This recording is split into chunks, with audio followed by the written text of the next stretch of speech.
안녕하세요. 50대부터 60대를 위한 인생 조언 2탄입니다. 다시 60대로 돌아간다면 이렇게 살겠습니다. 라는 전제하에 1탄에서는 1점 건강, 모든 것의 깃. 2점 관계, 사람이 전부이다. 3점 마음의 평화로 내려놓기의 지혜였습니다. 4점 새로운 시작, 60대는 인생의 새로운 작. 은퇴는 끝이 아니라 시작이다. 많은 분들이 은퇴를 인생의 끝으로 생각합니다. 이제 할 일이 없다. 쓸모없는 사람이 됐다. 인생이 끝났다. 이런 생각들을 하시죠. 하지만 그렇지 않아요. 60대는 새로운 시작이에요. 지금까지는 남을 위해 살았다면 이제는 나를 위해 살 수 있는 시간이거든요. 회사를 위해, 가족을 위해, 자녀를 위해 그렇게 40년을 살아오셨잖아요. 이제는 나를 위한 시간입니다. 내가 하고 싶었던 것들, 내가 꿈꿔왔던 것들을 실현할 시간이에요. 다시 60으로 돌아간다면 새로운 꿈을 꾸겠습니다. 젊을 때 하지 못했던 일들, 배우지 못했던 것들, 이제는 시간이 있잖아요. 그림을 그려보세요. 악기를 배워보세요. 글을 써보세요. 요리를 배워보세요. 춤을 춰보세요. 나이가 들어서 시작하기엔 늦었다고요. 천만의 말씀이에요. 모든 시작에는 때가 있습니다. 그리고 지금이 바로 그때일 수도 있어요. 제가 아는 분 중에 65세에 처음 피아노를 배우기 시작한 할머니가 계세요. 처음엔 이 나이에 무슨 피아노냐고 말렸던 가족들도 있었대요. 하지만 지금은 교회에서 반주도 하시고 작은 연주회도 열어요.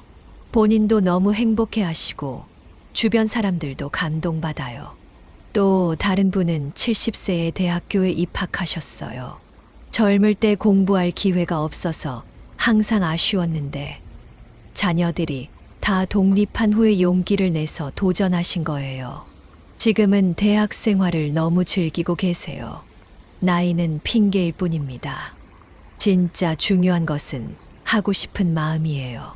새로운 취미를 가져보세요. 정원 가꾸기는 어떨까요? 씨앗을 심고 물을 주고 꽃이 피고 열매가 맺는 것을 보는 기쁨.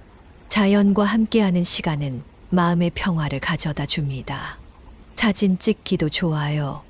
디지털 카메라로 주변의 아름다운 풍경들을 담아보세요. 그리고 사진 편집도 배워보시고요. 스마트폰으로도 충분히 멋진 사진을 찍을 수 있어요. 독서도 좋은 취미예요.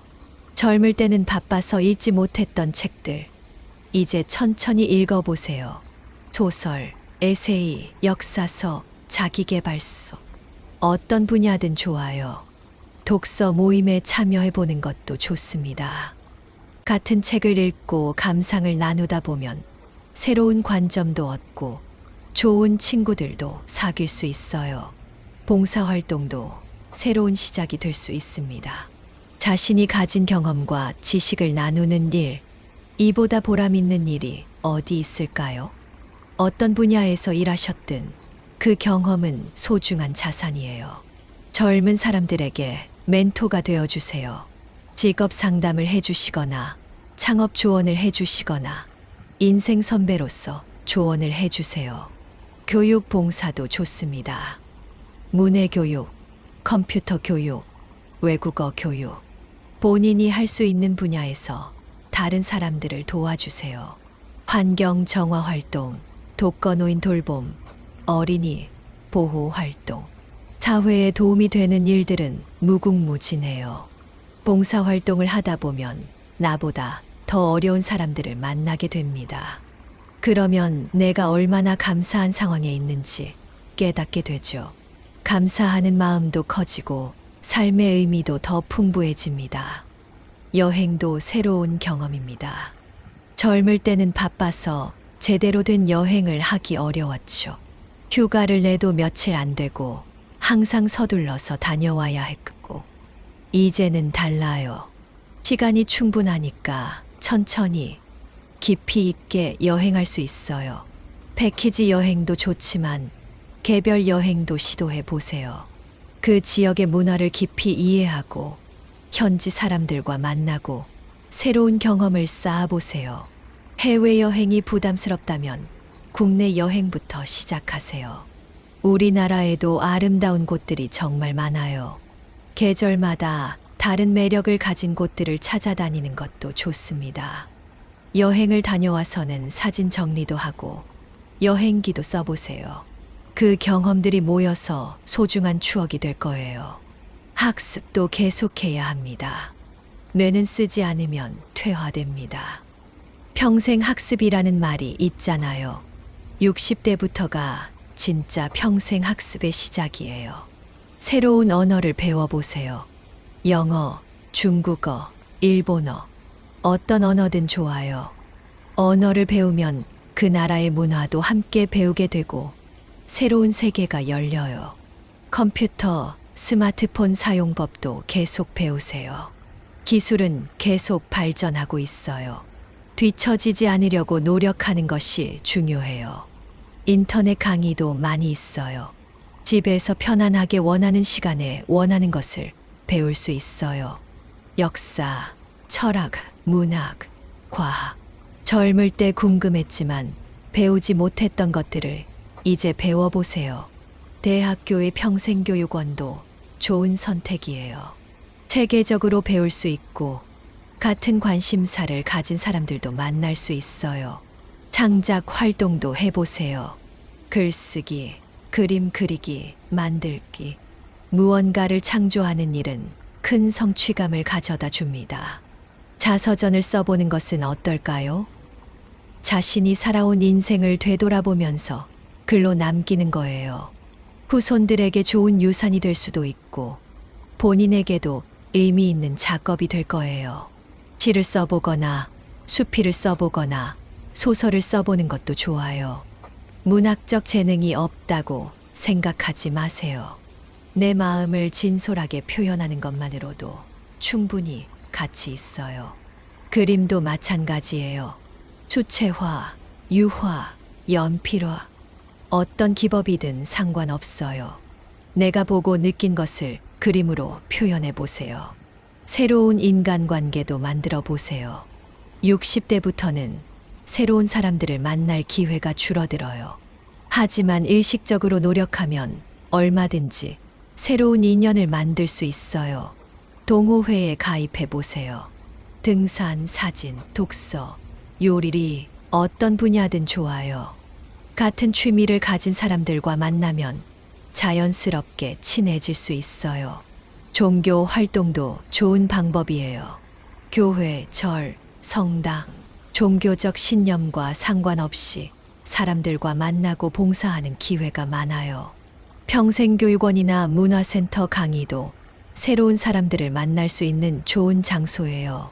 온라인 커뮤니티에도 참여해 보세요. 같은 관심사를 가진 사람들과 온라인으로 소통하다가 오프라인에서 만나게 되는 경우도 많아요. 중요한 것은 열린 마음이에요.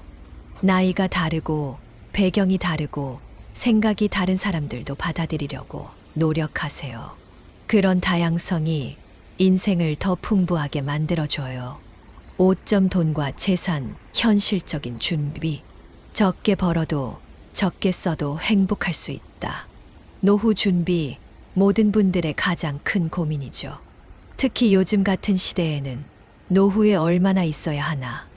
연금만으로 충분할까? 물가는 계속 오르는데 어떻게 하지? 이런 걱정들이 끊이지 않아요. 돈이 전부는 아니지만 없으면 곤란한 것도 사실이에요. 그렇다고 해서 무작정 많이 모아야 한다는 강박을 가질 필요는 없어요. 다시 60으로 돌아간다면 소비 패턴을 완전히 바꾸겠습니다. 60대부터는 소득이 줄어듭니다. 그러니 지출도 줄여야 해요. 하지만 무작정 줄이는 게 아니라 현명하게 줄여야 합니다. 먼저 가계부를 써보세요. 한 달 동안 어디에 얼마나 쓰는지 정확히 파악해 보는 거예요. 써보시면 깜짝 놀라실 거예요. 이런 곳에 이렇게 많이 썼나? 하면서요. 그 다음에 꼭 필요한 것과 그렇지 않은 것을 구분하세요. 꼭 필요한 지출, 건강에 관련된 지출, 기본적인 생활비, 관계를 위한 지출, 그렇지 않은 지출, 체면을 위한 지출, 과실을 위한 지출, 충동적인 지출, 건강에 관련된 지출은 아끼면 안 됩니다. 건강검진, 운동, 좋은 음식, 이런 것들은 투자라고 생각하세요. 나중에 병원비로 더 많이 나갈 것을 미리 예방하는 거예요. 관계를 위한 지출도 중요해요. 가족, 친구들과 만날 때 드는 비용, 선물비, 경조사비, 이런 것들도 인생에서 꼭 필요한 지출이에요. 하지만 체면을 위한 지출은 과감히 줄이세요. 다른 사람들이 뭐라고 할까봐 하는 마음으로 하는 지출들. 비싼 옷, 비싼 가방, 비싼 차. 정말 필요한지 다시 생각해 보세요.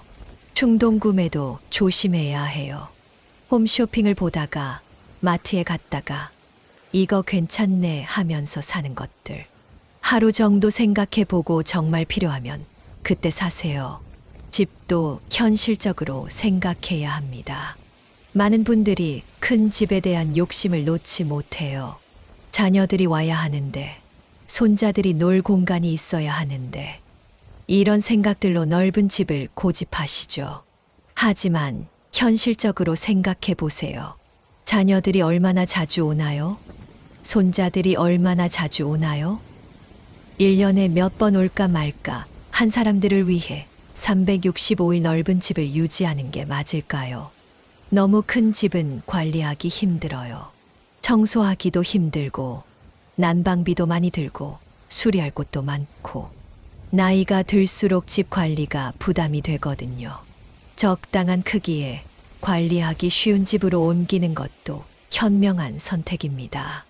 그렇게 해서 남는 돈은 노후 자금으로 활용하세요. 입지도 중요해요. 병원, 마트, 대중교통이 가까운 곳으로 이사하는 것을 고려해 보세요. 나이가 들수록 이런 것들이 더 중요해져요. 그리고 자녀들에게 재산을 물려주는 것에 대해서도 다시 생각해 보세요. 많은 부모님들이 자식들에게 뭔가 남겨줘야 한다는 생각에 본인은 고생하며 사세요.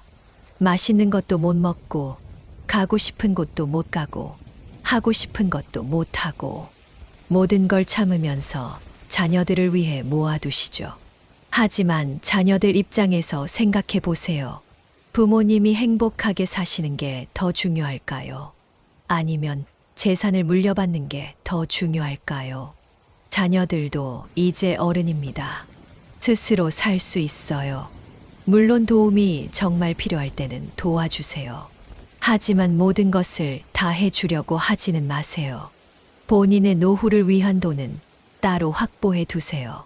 자녀들에게 의존하지 않고 독립적으로 살 수 있을 만큼은 남겨두는 거예요.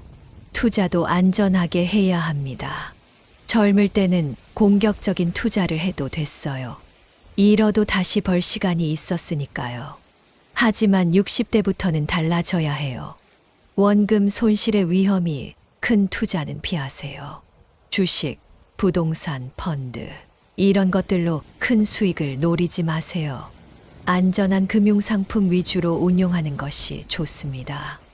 예금, 적금, 국채, 안전한 펀드, 수익률이 낮아도 원금이 보장되는 상품들을 선택하세요. 그리고 한 곳에 모든 돈을 몰아넣지 마세요. 분산 투자를 하세요. 은행 예금, 적금, 연금 상품, 여러 곳에 나누어서 투자하는 거예요. 사기도 조심해야 해요. 고수익을 보장한다. 원금 손실 절대 없다. 지금 아니면 기회가 없다. 이런 말로 유혹하는 투자는 절대 하지 마세요. 용돈 관리도 중요해요. 매월 쓸 수 있는 용돈을 정해 두세요. 그리고 그 범위 안에서만 쓰는 습관을 들이세요. 카드 사용도 줄이고 현금 사용을 늘리세요. 현금으로 내다 보면 돈 나가는 것이 실감 나거든요. 정기적으로 가계부를 점검하세요.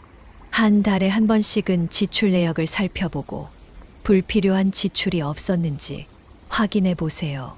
그리고 건강보험, 실손보험 같은 것들도 잘 챙기세요. 나이가 들수록 의료비가 많이 듭니다. 보험으로 커버할 수 있는 부분은 미리 준비해 두세요. 하지만 과도한 보험은 금물이에요. 보험료가 부담이 될 정도로 많이 가입할 필요는 없어요. 마지막으로 돈에 대한 스트레스를 너무 받지 마세요. 돈이 많으면 좋겠지만 없다고 해서 불행한 건 아니에요. 적게 벌어도 적게 써도 충분히 행복할 수 있어요. 중요한 것은 마음의 여유예요. 돈 걱정에 매일 스트레스 받으며 사는 것보다는 현재 가진 것에 감사하며 사는 것이 더 행복한 삶이에요. 6점. 죽음을 준비하는 지혜. 죽음을 생각해야 삶이 보인다. 이 이야기를 하기 어려워하시는 분들이 정말 많아요. 왜 이런 불길한 이야기를 하느냐? 아직 죽을 생각은 안 한다. 그런 건 나중에 생각하면 된다. 이런 반응들을 보이시죠? 하지만 피할 수 없는 현실이에요. 누구나 언젠가는 죽게 되어 있어요. 그리고 오히려 죽음을 생각해야 더 잘 살 수 있어요. 죽음을 생각한다는 것은 삶을 포기한다는 게 아니에요. 오히려 남은 시간을 더 소중히 여기고 더 의미 있게 살겠다는 뜻이에요. 다시 60으로 돌아간다면 죽음을 미리 준비하겠습니다. 먼저 유언장을 써보세요. 법적인 유언장이 아니더라도 자신의 마음을 담은 편지라도 좋아요. 가족들에게 하고 싶은 말들을 적어보세요. 감사한 마음, 미안한 마음, 사랑하는 마음. 살아있을 때는 표현하기 어려웠던 마음들을 글로 남겨두는 거예요. 사랑한다, 고맙다, 미안하다, 자랑스럽다. 이런 말들을 편지에 적어보세요. 나중에 가족들에게 큰 위로와 힘이 될 거예요. 그리고 본인의 인생관, 가치관도 적어두세요. 나는 이렇게 살았고 이런 것들을 중요하게 생각했다는 내용들을요. 후손들에게 좋은 가르침이 될 수 있어요. 재산 분배에 대해서도 명확히 해두세요. 누구에게 무엇을 물려줄 것인지, 어떤 조건으로 물려줄 것인지, 이런 것들을 명확히 해두면 나중에 가족 간 분쟁을 막을 수 있어요. 그리고 어떻게 죽고 싶은지도 생각해 보세요. 연명치료는 어떻게 할 것인지, 장례는 어떻게 치를 것인지, 어디에 묻힐 것인지, 이런 것들을 미리 가족들과 상의해 두세요. 요즘은 존엄사에 대한 관심도 많아졌어요. 무의미한 연명치료보다는 자연스러운 죽음을 원하는 분들이 늘어나고 있죠. 사전의료의향서라는 것도 있어요. 본인이 의식을 잃었을 때 어떤 치료를 받을 것인지, 받지 않을 것인지를 미리 정해두는 거예요. 장례 방식도 다양해졌어요. 전통적인 매장, 화장, 수목장, 산골. 어떤 방식을 원하는지 미리 정해두세요. 이런 것들을 미리 정해두면 가족들이 나중에 어려운 결정을 내릴 필요가 없어져요. 그리고 본인도 마음의 평화를 얻을 수 있고요. 버킷리스트도 만들어 보세요. 죽기 전에 꼭 하고 싶은 일들, 가고 싶은 곳들, 만나고 싶은 사람들. 목록을 만들고 하나씩 실행해 나가세요. 언젠가는 해야지. 나중에 시간 나면 해야지. 이렇게 미루고만 있으면 결국 못하고 끝나요. 지금부터 하나씩 실행해 보세요. 꼭 거창한 것일 필요는 없어요. 옛 친구와 만나기, 고향 가보기, 맛있는 음식 먹어보기, 좋아하는 책 다시 읽기. 이런 소소한 것들도 좋아요. 제가 아는 한 할아버지는 70세의 버킷리스트를 만드셨어요. 그 중에 백두산 가보기가 있었는데 75세에 정말 다녀오셨어요. 그때의 기쁨과 성취감을 지금도 자주 이야기하세요.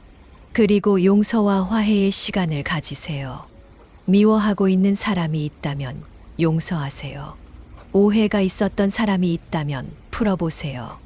미안한 사람이 있다면 사과하세요. 마음의 짐을 덜어내고 가야 해요. 원망과 후회를 품고 죽는 것보다는 마음이 평온한 상태로 죽는 것이 좋지 않겠어요? 용서한다는 것이 쉽지는 않아요. 오랫동안 쌓인 감정들을 한 번에 풀기는 어렵죠. 하지만 조금씩 천천히 노력해 보세요. 직접 만나서 이야기하기 어렵다면 편지라도 써보세요. 상대방이 받지 않더라도 내 마음을 정리하는데 도움이 될 거예요. 죽음에 대한 두려움을 줄이는 방법도 있습니다. 종교를 가져보세요. 종교는 죽음 이후에 대한 희망과 위안을 줍니다. 죽음이 끝이 아니다. 영혼은 계속 존재한다. 다시 만날 수 있다. 이런 믿음들이 죽음에 대한 두려움을 줄여줘요. 종교 활동을 통해 좋은 사람들도 만날 수 있고, 봉사할 기회도 생기고, 마음의 평화도 얻을 수 있어요. 그리고 자신이 살아온 삶을 정리해 보세요. 일기를 써보거나, 자서전을 써보거나, 사진을 정리해 보거나, 자신의 삶을 돌아보면서 의미를 찾아보세요. 내가 이런 일들을 해왔구나. 이런 사람들을 만났구나. 이런 기쁨들이 있었구나. 살아온 삶을 정리하다 보면 감사한 마음도 생기고 뿌듯한 마음도 생겨요. 죽음 교육도 받아보세요. 요즘은 죽음에 대해 건전하게 생각해 볼 수 있는 프로그램들이 많이 있어요. 호스피스 기관이나 종교 단체, 지역보건소 등에서 운영하는 프로그램들을 찾아보세요.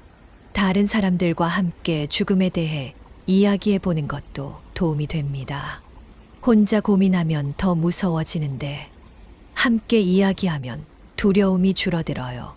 그리고 매일매일을 소중히 살아가세요. 죽음을 준비한다는 것이 죽음만 생각하며 우울하게 사는 게 아니에요.